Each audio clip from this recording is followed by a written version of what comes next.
y además recordar que el CEMIC fue la primera institución en la zona que incorporó el Doppler transcraniano, así que les agradezco por haber confiado que el Doppler es un método complementario para el seguimiento de los pacientes con patología neuroléptica.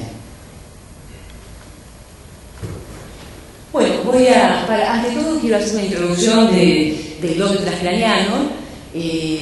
Como ustedes ya están familiarizados con el método, pero bueno, recordarles que Christian Doppler fue el que incorporó en el año 1843 el principio Doppler, que es la relación entre las velocidades de un objeto de movimiento y la frecuencia de onda que impacta sobre ese objeto de movimiento y que se modifica reflejándose a una frecuencia diferente. Llevada a la medicina en el año 1942, fue Ashby justamente el que lo incorporó a la neurología para poder evaluar las velocidades del flujo o del torrente sanguíneo en la base de las arterias del cerebro, y bueno, para los diferentes desórdenes neurolépticos. Como saben, este es un método claramente no invasivo y que además permite evaluar en tiempo real la circulación intracerebral. Utiliza ventanas acústicas. Como ustedes saben, el hueso es un mal conductor, por ende hay que utilizar ventanas donde el hueso es más delgado, y por eso se utiliza la ventana transtemporal, transorbitaria, submentoniana y transforaminal. La información que nos brinda el Doppler es la morfología de onda del espectro, es una onda pulsátil, las velocidades de flujo, pico sistólico o velocidad sistólica o máxima, pico diastólico o velocidad mínima, y después una velocidad media que es la más utilizada en neurología y que además, digamos, en realidad está reflejando el flujo laminar de los vasos del cerebro. Y por supuesto se utilizan índices. El más utilizado es el índice de pulsatividad, que representa la resistencia vascular cerebral dada por los vasos de pequeño y mediano calibre, y que se modifican de acuerdo a diferentes variables y patologías. Por supuesto, para el reconocimiento de las arterias, en cada ventana, cada arteria se reconoce en una profundidad determinada, con una dirección determinada, un sonido incluso, y bueno, y en cada ventana acústica vamos a ir reconociendo diferentes arterias. Una de las limitaciones que tiene el Doppler es que justamente evalúa la porción proximal de las arterias del polígono de Willis, pero sabemos que prácticamente más del 80% de las patologías intracraneanas ocurren en esta zona. Ya en el año 2004 la Academia Americana de Neurología hizo una revisión sistemática de las aplicaciones del Doppler transcraniano hasta el año 2003 en las diferentes patologías y, digamos, lo comparó con los métodos diagnósticos gold standard, evaluó sensibilidad y especificidad y utilizó los niveles de evidencia. Como vemos acá, digamos que podríamos aplicar a la utilización de la terapia intensiva, está la enfermedad, la enfermedad estenoclusiva intracraneal y extracraneal. Tenemos la utilización de la trombolisis intraarterial, cerebral. Después el uso en el vasoespasmo por hemorragia subaracnoidea traumática y espontánea, la utilización también en el paro circulatorio cerebral, la detección de émbolos, y bueno, se ha ido extendiendo a diferentes patologías. Entonces, vamos a hablar de algunas de las ventajas del Doppler, que se puede realizar al lado de la cama del paciente, se puede repetir las veces que uno considera necesario, que se puede brindar un monitoreo continuo, que es menos costoso que otros métodos y que no requiere la utilización de medios de contraste. La aplicación de la terapia intensiva inicialmente fue descrita ya por Ashby y fue para el diagnóstico y seguimiento del vasoespasmo en la hemorragia subaracnoidea. Los objetivos por los cuales lo utilizamos nosotros dentro de la terapia intensiva es, entonces, primero, conocer, tener un Doppler basal dentro de las primeras 24 o 48 horas para conocer velocidades de flujo, realizar test de autorregulación y conocer los índices de pulsatividad que se van a ir modificando en la medida que se producen variables de las velocidades asociadas o no a vasoespasmo o hipertensión endocraniana. Obviamente, detectar el vasoespasmo y, una vez que lo detecta, guiar y seguir el tratamiento del vasoespasmo y también en aquellos casos donde la hemorragia subaracnoidea se acompaña o presenta hipertensión endocraniana por otras causas. Bueno, este es el algoritmo que utilizamos habitualmente acá en la zona, donde realizamos un Doppler basal dentro de las primeras 24 o 48 horas. Evaluamos velocidades de flujo, como decíamos, realizamos el índice de Lindbergh, que ya les voy a comentar, test de autorregulación, sobre todo dinámica, hacemos un control a las 48 horas, volvemos a evaluar lo mismo y si detectamos vasoespasmo, iniciamos terapia hipertensiva, normovolémica. Si no hay vasoespasmo, hacemos un seguimiento hasta el 7º día. Si vemos que no desarrolla ya fuera de la primera semana, es poco probable que pueda desarrollarlo. Bueno, la terapia hipertensiva basada en algunos trabajos donde se ve que la oxigenación tisular cerebral y el flujo sanguíneo cerebral mejoran fundamentalmente a través de los días con la terapia hipertensiva y no con la tan promulgada Triple H durante tanto tiempo, terapia hipervolémica, hemodilución e hipertensión.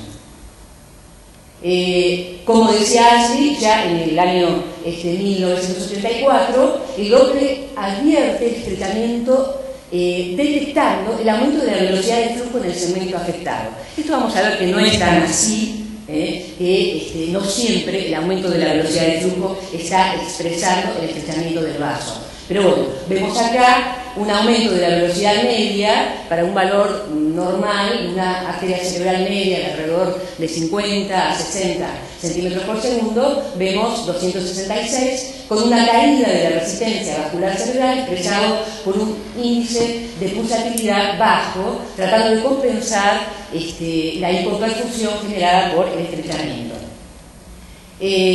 Los criterios, de acuerdo a velocidades de flujo para evaluar vasoespasmo, son si la velocidad de flujo es menor de 120 centímetros por segundo, uno puede sospechar que no hay vasoespasmo o que el vasoespasmo es leve. También vamos a ver que esto no siempre es así, porque muchas veces puede haber una hipertensión endocraniana que está generando disminución de las velocidades de flujo y solapando o encubriendo el vasoespasmo. Y cuando las velocidades son mayores de 200 centímetros por segundo, se definía como la presencia de un vasoespasmo moderado a severo. Como vemos acá, entonces tenemos un Doppler basal donde vemos unas velocidades normales y resistencias normales, y a las 48 horas desarrolla el vasoespasmo que veíamos recién, con aumento de las velocidades y caída del índice de pulsatividad.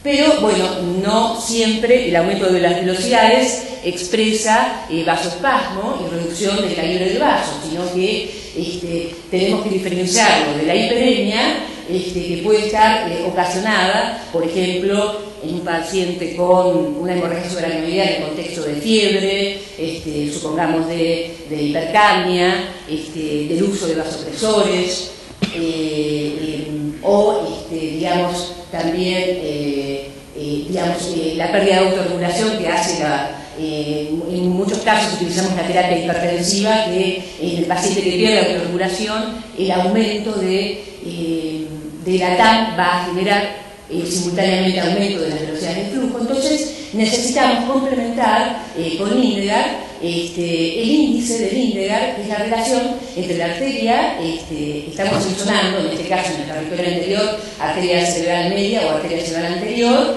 con la arteria carótida interna extracraneana, Esta relación normalmente es hasta 1.7, 1.9, algunos autores describen. Cuando es de 1.9 a 3 hablamos de hiperemia y por arriba de 3 hablamos de vasoespasmo. Algunos de los criterios de aumento de la velocidad que hablan de posibilidad de desarrollar un vasoespasmo severo o un vasoespasmo sintomático, Ashley describe un aumento de la velocidad de flujo sobre los valores basales mayores de 25 centímetros por segundo por día, Tillich de 35 y 12 de 50. Estos son algunos de los criterios de severidad. Pero, como yo les decía anteriormente, no siempre el aumento de las velocidades de flujo en la hemorragia subaracnoidea están mostrando que el paciente tiene vasoespasmo. Entonces, para esto, teniendo en cuenta el concepto de estrechamiento arterial o estenosis severa, la curva de Spencer muestra las diferentes fases del vasoespasmo cuando se produce un estrechamiento del vaso. En la medida que se va reduciendo el diámetro del vaso, inicialmente no hay caída de flujo sanguíneo cerebral y puede haber aumento o no de las velocidades de flujo. Está en el estadio 1. En el estadio 2 o fase 2 ya puede haber una caída del flujo sanguíneo cerebral, como vemos acá en el punto A, con una tensión arterial media de 100, cae hasta un 50% el flujo sanguíneo cerebral y las velocidades aumentan a valores acá por arriba de 200 centímetros por segundo. Estaríamos acá ante la presencia de un vasoespasmo y, por ejemplo, el paciente podría estar sintomático con un foco neurológico y esto está reflejado por una caída del flujo sanguíneo cerebral. Si nosotros iniciamos una terapia hipertensiva y subimos, como vemos acá en el punto B, la presión arterial media a 140, el paciente recupera el foco, aumenta las velocidades de flujo a más de 300 y el flujo sanguíneo cerebral puede llegar a aumentar entre un 20 a un 30%. O sea que acá seguramente ya hay alteración de los mecanismos de autorregulación y esto hace que al aumentar la TAM aumente las velocidades de flujo. Y eso no significa que el vasoespasmo empeoró. Si podemos evaluar clínicamente al paciente, vamos a ver que el paciente mejora. Muchas veces no lo podemos evaluar porque el paciente es de mal grado y está en coma. Y después tenemos un tercer estadio donde ya se agotan los mecanismos de autorregulación y vemos que comienzan a caer las velocidades y continúa cayendo el flujo sanguíneo cerebral y esto muchas veces nos entusiasma pensando que cuando encontramos que caen las velocidades de flujo el vasoespasmo está disminuyendo y en realidad muchas veces esos pacientes ya instalan en forma permanente el foco neurológico o nos encontramos con un infarto en la tomografía. Entonces, no siempre, como se propugnaba inicialmente, el aumento de las velocidades de flujo se correlaciona con la estrechez del vaso, como vemos acá. Algunos de estos conceptos que tienen que ver con lo que decíamos recién, el vasoespasmo clínico puede ocurrir tanto en la fase 2 como en la fase 3 que veíamos recién. El vasoespasmo por Doppler no siempre se correlaciona con el vasoespasmo angiográfico, también por lo que decíamos ya cuando se genera sobre todo la pérdida de autorregulación cerebral, que las velocidades de flujo per se no son una monitorización insuficiente para el vasoespasmo moderado y severo y que la TAM en la fase 2 y 3 puede estar acompañada de trastornos de la autorregulación y bueno, esto también nos va a sesgar un poco la interpretación de las velocidades de flujo. También hay que reconocer que hay muchas causas donde no podemos detectar el vasoespasmo y esto es porque el vasoespasmo es distal, porque los vasos no son accesibles, los vasos que están sufriendo vasoespasmo, depende del estado de la autorregulación como comentábamos recién. También tiene que ver la edad, muchas veces hay pacientes añosos que no desarrollan grandes velocidades, pero están con vasoespasmo severo. Como decíamos también, el aumento de la presión intracraneana puede estar encubriendo por un cambio en la resistencia vascular, un aumento de la resistencia vascular, puede estar generando caída de las velocidades y encubriendo al vasoespasmo y por supuesto los pacientes en mal grado.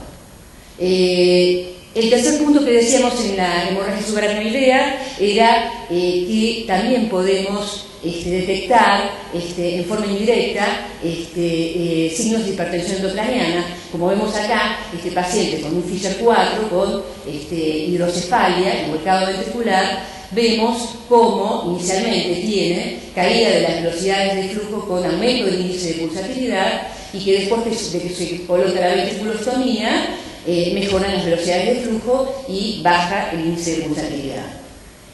También, por ejemplo, con la presencia de un hematoma, vemos inicialmente caída de las velocidades y aumento del índice de pulsatilidad. Una vez que se hace o una cranectomía descompresiva o una evacuación del hematoma, vemos cómo mejora, incluso si el paciente es sometido a la cirugía, se produce una fase de hiperemia después de la cirugía. Bueno, y por supuesto los trastornos de la autorregulación de la hemorragia subaracnoidea se alteran durante el periodo de vasoespasmo, sobre todo en la fase 2 y 3. Puede haber una autorregulación alterada en forma regional y no global. La PIC alta también puede generar, o la PPC baja, trastornos de la autorregulación, cuando se acompañan de trastornos de la reactividad de la CO2, cuando hay caída del flujo sanguíneo cerebral y cuando hay hipotensión arterial. Serían todas las causas que pueden generar trastornos de la autorregulación cerebral en la hemorragia subaracnoidea.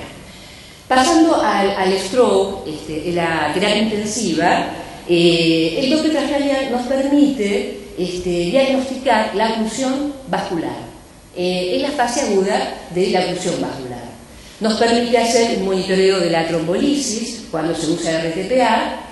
Nos permite detectar entonces si hay reoclusión o recanalización del vaso, potencia el efecto lítico del trombolítico y por otro lado, sobre todo en aquellas obstrucciones extracerebrales o extracraneales, permite detectar colateralización de la oclusión, o sea, circulación colateral, predice la tolerancia a cirugía con pruebas de test de oclusión y permite evaluar la reserva vascular cerebral. Hay trabajos donde, por ejemplo, en los trabajos los españoles utilizan protocolos, hay centros donde utilizan ya protocolos donde incorporan al Doppler transcraniano en la fase inicial del stroke agudo y si el tiempo lo permite, ellos comienzan insonando desde el momento del diagnóstico de obstrucción vascular. Comienzan insonando el territorio contralateral al vaso que se sospecha que está ocluido. Si los tiempos no dan, directamente van hacia el lado afectado y buscan donde hay la menor señal de flujo o flujo residual a diferentes profundidades. Si los tiempos dan, evalúan todos los territorios. Pero bueno, comparando el Doppler transcranial con la angiotomografía, se ha visto que la sensibilidad y la especificidad para localizar la oclusión arterial, sobre todo el territorio anterior, es alta. La especificidad es un poquito más alta en el territorio posterior. Y lo que se utiliza para ver el flujo residual es una escala, es el TIMI, que es similar a la oclusión miocárdica, a la escala del TIMI. Tenemos un grado 0 donde hay ausencia de flujo, un grado 1 donde hay un flujo mínimo o pico sistólico con ausencia de diástole, un grado 2 donde vemos que el pico sistólico es menos de 30 centímetros por segundo y puede haberse un flujo diastólico positivo. Tenemos un grado 3 donde puede haber el dampeo de la señal con una velocidad media menos del 30% de la contralateral. Un grado 4 donde ya vemos un flujo estenótico, como vemos acá, y el grado 5 donde se normaliza.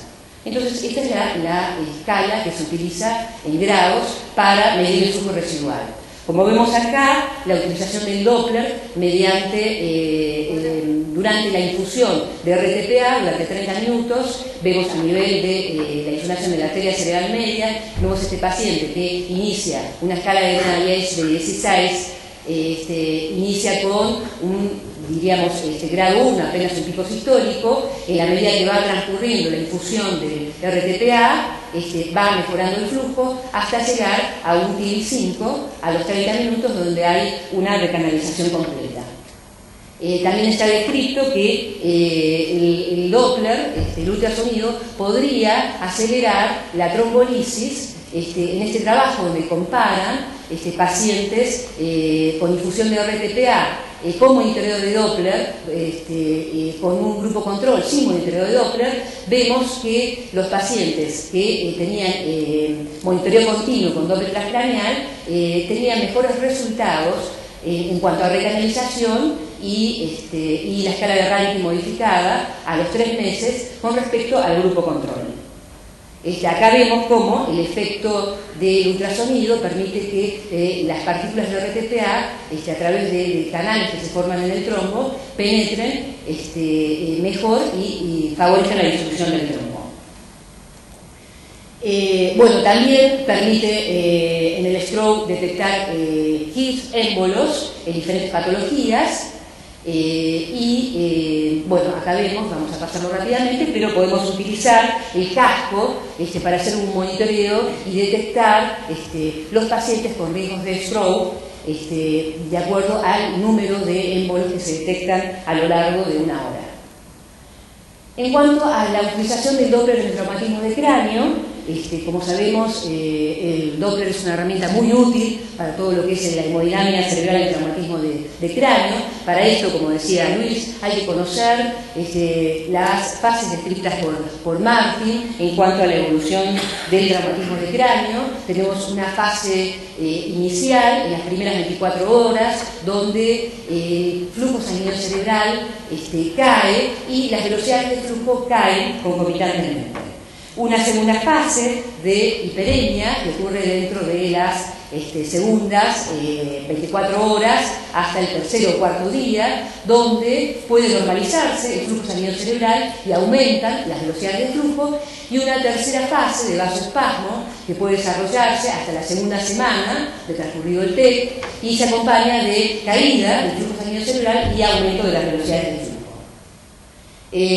Como vemos acá, en la etapa de hipoperfusión, en las primeras 24 horas, la hipoperfusión no necesariamente está reflejando que hay una caída de un aumento de la presión intracraneana o una caída de la presión de perfusión cerebral. Muchas veces uno encuentra, cuando revisa un Doppler temprano, en los pacientes con TEC que tienen buena presión arterial, que están bien oxigenados y sin embargo se encuentra con estos patrones donde hay caída de las velocidades y aumento del índice de pulsatilidad. Como vemos acá, lo primero que se produce es un descenso de la velocidad diastólica, descenso de la velocidad media y aumento del índice de pulsatilidad.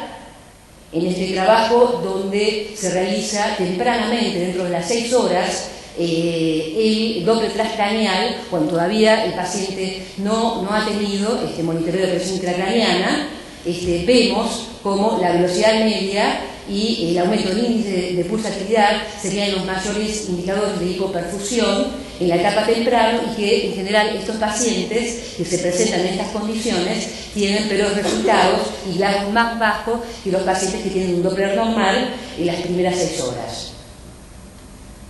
Con respecto a la etapa de hiperemia, que dijimos que es la segunda etapa, que transcurre a partir de las primeras 24 horas, o sea, entre el segundo y cuarto día, vemos que la hiperemia puede generar hipertensión endocraniana, que está asociada a malos resultados, que puede estar asociada o puede conducir por trastornos de autorregulación al swelling.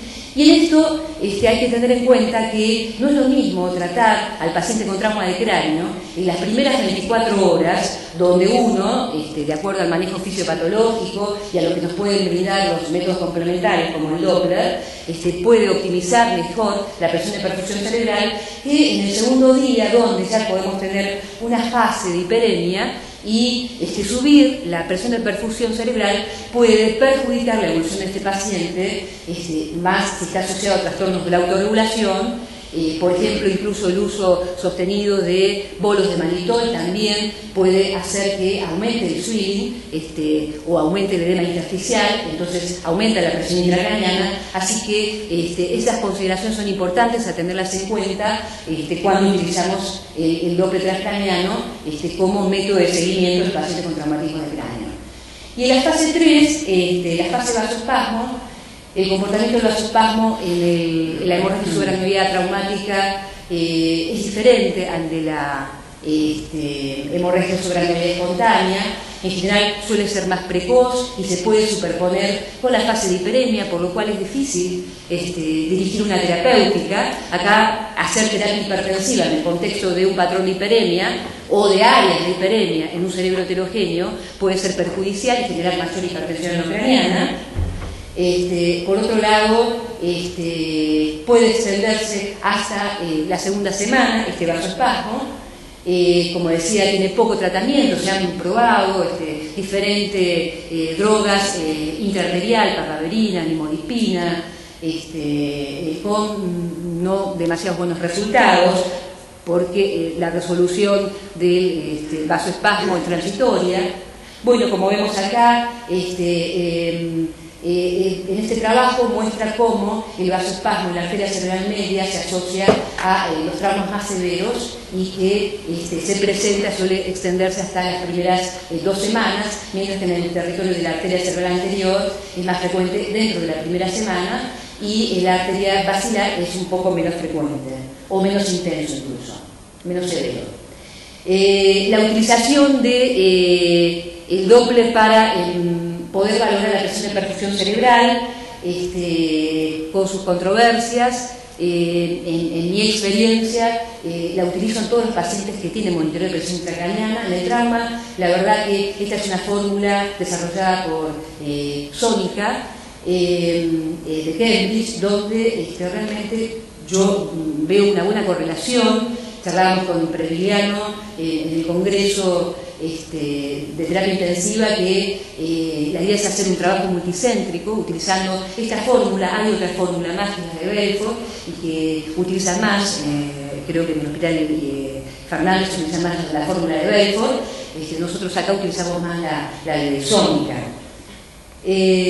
Bueno, por supuesto, otra de las cosas que uno va evaluando en el traumatismo de cráneo son la autorregulación. Se puede valorar de forma estática o dinámica. La autorregulación estática, yo he tenido oportunidad de hacerlo con Corina Pupo en Uruguay mediante el monitoreo continuo con el aumento de vasopresores.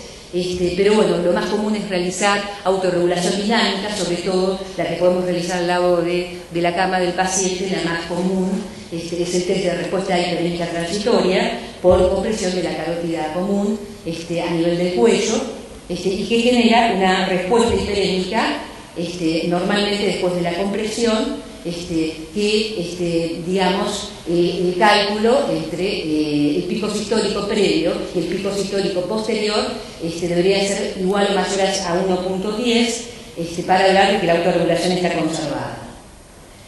Como les decía antes, tener en cuenta que usar algunas drogas que son útiles en alguna instancia, pero que los bolos reiterados, por ejemplo, en este contexto, cuando la autorregulación está alterada, el uso reiterado de mannitol, cuando hay trastornos de la barrera, puede generar mayor hipertensión endocraniana. Acá también alguien preguntaba hoy por la indometacina, que no llegó a escucharlo Luis, pero también ser muy cautelosos con el uso de algunas drogas. Acá vemos como en el test de autorregulación dinámica, el uso de indometacina genera una vasoconstricción importante. Tengamos en cuenta que el trauma es una patología muy heterogénea. Podemos tener áreas donde la autorregulación está alterada, otras conservadas, otras áreas de hiperemia y otras áreas de isquemia. Bueno, y por supuesto, otra de las cosas que pude ver también en Uruguay fue, con el monitoreo continuo, ver el comportamiento del Doppler con las ondas del PIC. Las ondas A de Lumber, onda plató, donde vemos que al aumentar la PIC las velocidades de flujo caen, a diferencia de las ondas B de Lumber, donde el aumento de la PIC se correlaciona con el aumento de las velocidades de flujo. La actividad de la CO2 nos permite también poder correlacionar si esta está conservada, como acá, donde vemos que al hiperventilar descienden las velocidades del flujo y desciende la PIC, con algunas terapéuticas que se correlacionan cuando la reactividad de la CO2 está conservada, como ser el uso de hipotermia, el uso de indometacina o de barbitúricos. Bueno, y dejando el traumatismo de cráneo, por último, quiero comentarles la utilización del Doppler en la terapia intensiva para el diagnóstico auxiliar como método complementario en la muerte encefálica para el diagnóstico de paro circulatorio cerebral. El Doppler tiene un patrón de paro circulatorio con una muy alta especificidad y que no está influenciado fundamentalmente por las drogas. El patrón característico, en este caso, está dado por un flujo reverberante y por espigas históricas que se traducen o se correlacionan con la angiografía, el flujo reverberante en general con un flujo lento y estrecho, y las espigas históricas se correlacionan ya con el cese de flujo a nivel de la carótida interna, a nivel de su porción petrosa o cavernosa. Han surgido a través de los años diferentes recomendaciones y consensos. Actualmente se está desarrollando un consenso por la VIC, donde estamos participando con la doctora Pérez acá en Neuquén, para hacer un consenso latinoamericano de la utilización del Doppler en el diagnóstico de muerte encefálica. Como vemos el patrón típico de muerte, vamos a verlo cómo se va desarrollando. Acá es el aumento de la presión intracraneana. En la medida que aumenta la presión intracraneana, disminuye la velocidad diastólica. Posteriormente, comienza a decaer la presión de perfusión cerebral, hasta donde el flujo queda representado por picos sistólicos que en realidad ya habla de que la presión de perfusión cerebral ha sido superada por la presión intracraneana. Acá vemos cómo el flujo reverberante expresa que simplemente es oscilante porque las paredes de los vasos son elásticas, pero ya tenemos acá un patrón de paro circulatorio cerebral, hasta que aparecen las espigas históricas de bajo voltaje que están indicando, junto con el flujo reverberante, el paro circulatorio cerebral. Bueno, la sensibilidad y la especificidad del método como método complementario es muy alta, pero bueno, tiene algunas ventajas y desventajas. Probablemente como ventaja, como recalcábamos recién, era que no se altera por depresores o intoxicaciones. Eso lo hace incluso más sensible y específico que el electroencefalograma, pero bueno, tiene algunos falsos positivos. El flujo extracraneal, la utilización de bomba extracorpórea o balón de contrapulsación aórtica, la presencia de drenaje ventricular. Yo en realidad acá lo he visto con las cranectomías recompresivas cuando son muy amplias, la persistencia de un flujo a nivel intracraneano.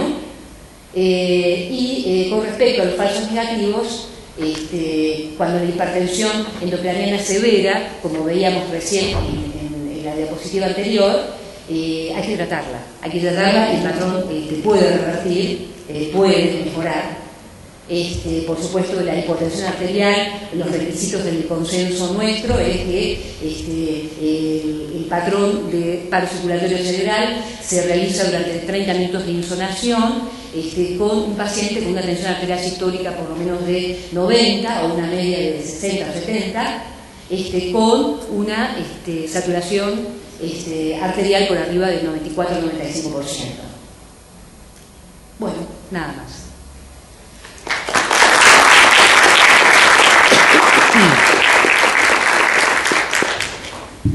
Buen día. Silvana, no quería que nos cuentes, en caso que no tengamos estamos en la ventana temporal, ¿cierto? ¿Podemos nosotros inferir el estudio de velocidad de flujo hasta la ventana orbital? ¿En qué caso decís? Que está ausente la ventana temporal, que no podamos mencionar porque es un viejito o una mujer. Ajá. En realidad, bueno, habría que ver para qué casos, puede ser para cualquier patología en sí. En realidad, lo que la ventana transuritaria nos da información fundamentalmente de la arteria oftálmica, que es útil para cuando hay, por ejemplo, hay una obstrucción vascular extracraniana o intracraniana, para ver si hay circulación colateral, inversión de flujo de la onda de la arteria oftálmica que se invierte para tratar de compensar la obstrucción vascular y optimizar el flujo, porque muchas veces hay pacientes que tienen obstrucciones completas carotidas y uno los ve que están asintomáticos y en realidad se encuentra con, por ejemplo, una arteria oftálmica invertida, lo cual habla de que en realidad la reserva está agotada, en realidad son un sistema de compensación secundaria y la reserva intracraniana está agotada. Nos brinda también información de, digamos, velocidad de flujo a nivel del seno cavernoso, mucha información para inferir sobre lo que está pasando dentro del cráneo no nos da, así que en realidad yo más que para ver qué pasa con la arteria oftálmica y ver el seno digamos cavernoso, no veo otras cosas a través de la ventana transoftálmica. Bueno, y otra pregunta. Aquel paciente con un trauma de cráneo que se ha decidido tratamiento médico y que está sedado o ventilado por otro motivo, el Doppler nos sirve como para reemplazo, entre comillas, del PIC.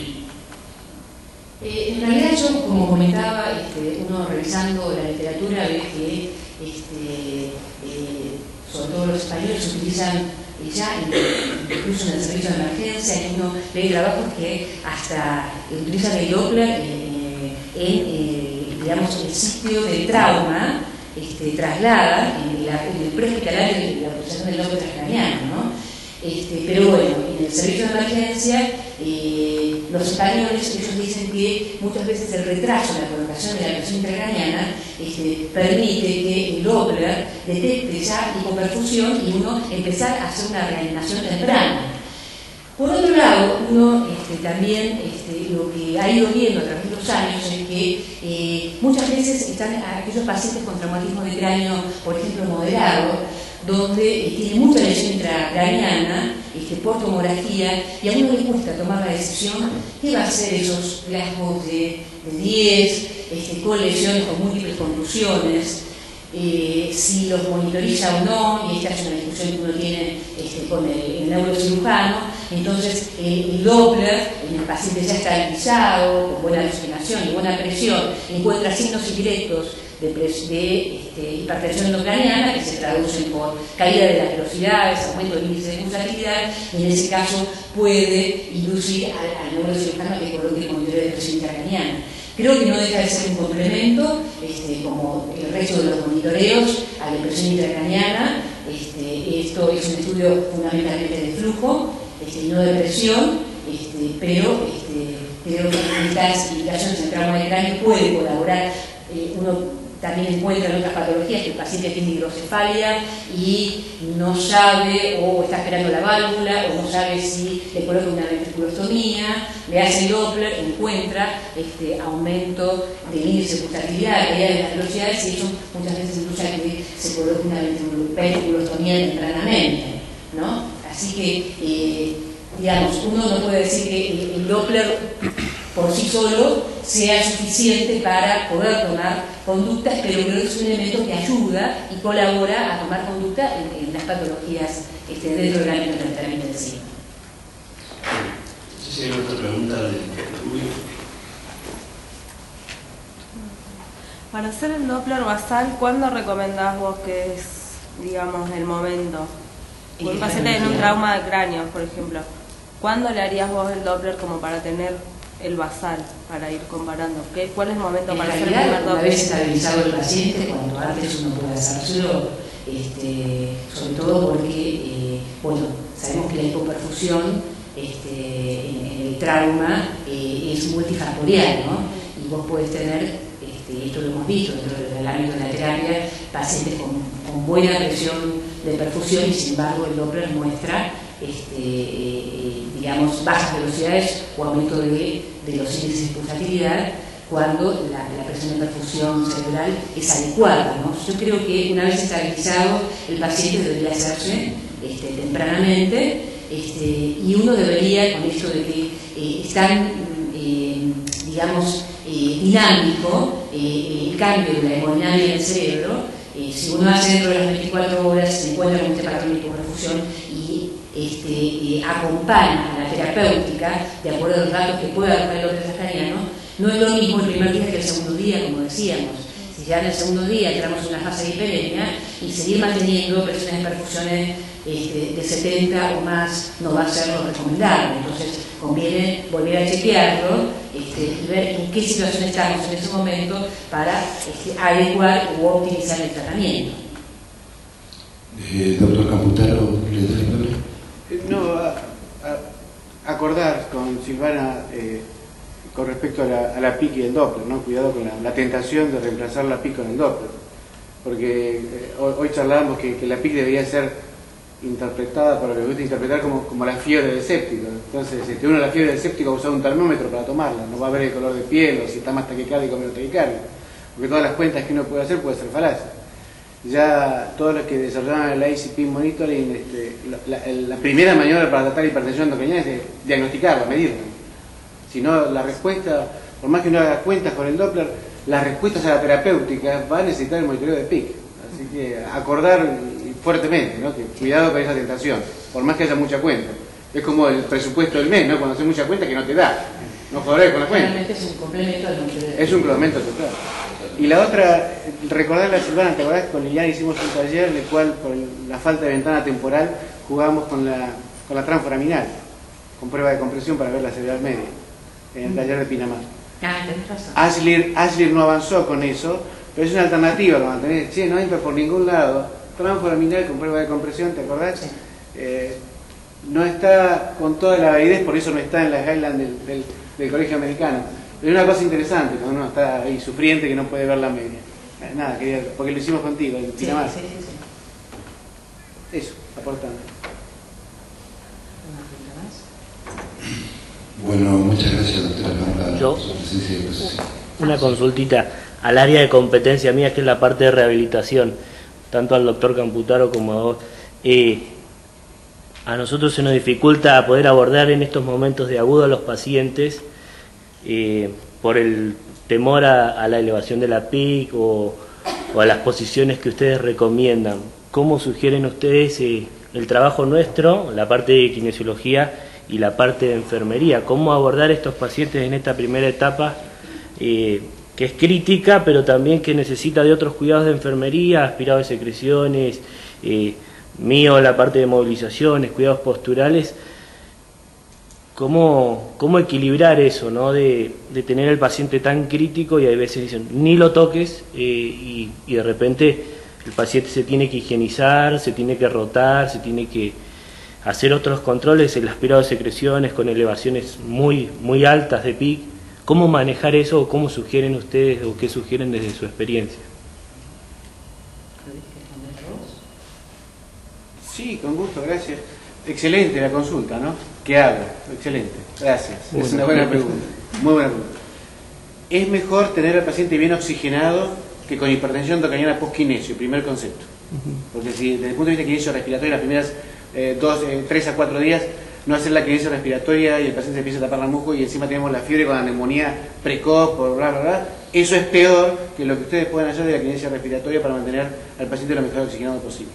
Así que lo que se recomienda es hágale toda la kinesia respiratoria que usted necesite con el enfermero al lado.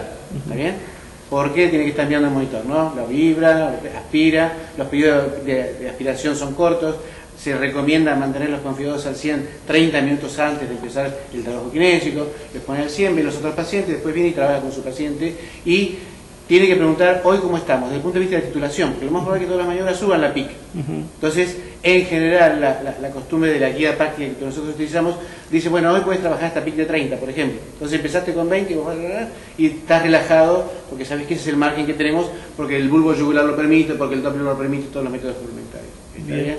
Hay muy pocas circunstancias que en general pasa por el politraumatismo con fracturas costales, operado de la panza, en el cual uno dice, por las siguientes 48 horas no lo toques. ¿Está bien? Y lo que es la rehabilitación, las maniobras de rehabilitación también es una excelente pregunta, porque eso habla de temporalidad.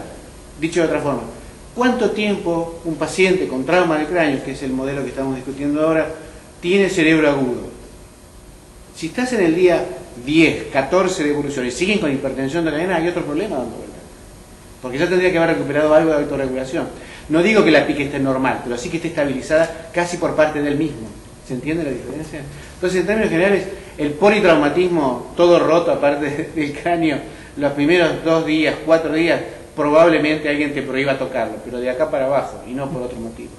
¿Se entiende el concepto? Bien. Y si después del día 10 te dicen, no, todavía kinesio de movilización no puedes hacer porque sigue con esta de PIC, hay otra cosa dando vuelta que no está resuelta. ¿Está bien? Después de la primera semana, lo que es movilización pasiva la tendrán que poder hacer sin ningún tipo de inconveniente. Movilización pasiva, rotaciones para la misma higiene, habiendo enfermeros dentro de la charla y demás, que es tan importante, ¿no? La parte de la higiene y el confort del paciente, y está ese miedo de la movilización, no lo movamos porque se le va la pica a altos y ¿qué tiene que estar titulada. Tiene que estar titulada, sí, es muy raro. Por supuesto tenés que digamos, arrancar con estabilizar inicialmente la PIC antes de empezar a trabajar, ¿no? Después, obviamente, surgen estos, va a subir la PIC, pero nosotros que en la zona usamos muchos barbitúricos y los pacientes se lesionan de secreciones, os ves, rápidamente se tapan y hay que trabajarlos, porque seguramente los trastornos de la oxigenación que va a sufrir también su cerebro, como lesión secundaria, entonces va a ser peor que el control estricto de la represión intracraniana, pero bueno, coincido en eso. Hay formas de movilizar al paciente, hay formas de trabajarlo, creo que uno no por eso lo va a dejar de hacer. Gracias. Y no hay ninguna medicación, porque hubo fantasías, ¿te acordás? Con la silocaína, pasarle por tubo. Pruébenlo, no le va a hacer mal, no les va a funcionar. Relax. Por ahí uno, más en los chicos, por ahí lo suele ver, no sé, vos Daniel, que los bolos de silocaína. Antes se usaba por turno en una época. Algún tipo de respuesta, cosa que los adultos. ¿Andaba en los pediátricos? ¿No? Me quedo más tranquilo. Me dio pediatría nada. Algo más hacía. Sentías que hacías algo, no era tan descarnado. Y no recomiendo los bolos de barbitúrico. Algunos hacían, de las cosas que cuando éramos chicos nosotros, ¿te acordás de Rosario? 5 miligramos de barbitúrico en bolo antes de la kinesio. No me tiran mucho miedo a la tos. O sea, yo al introducirme a la vía aérea voy a generar una tos con una elevación de la PIC. Eso es en forma refleja. Tiene que estar titulado. ¿Hasta dónde puedes trabajar? Esa es la recomendación.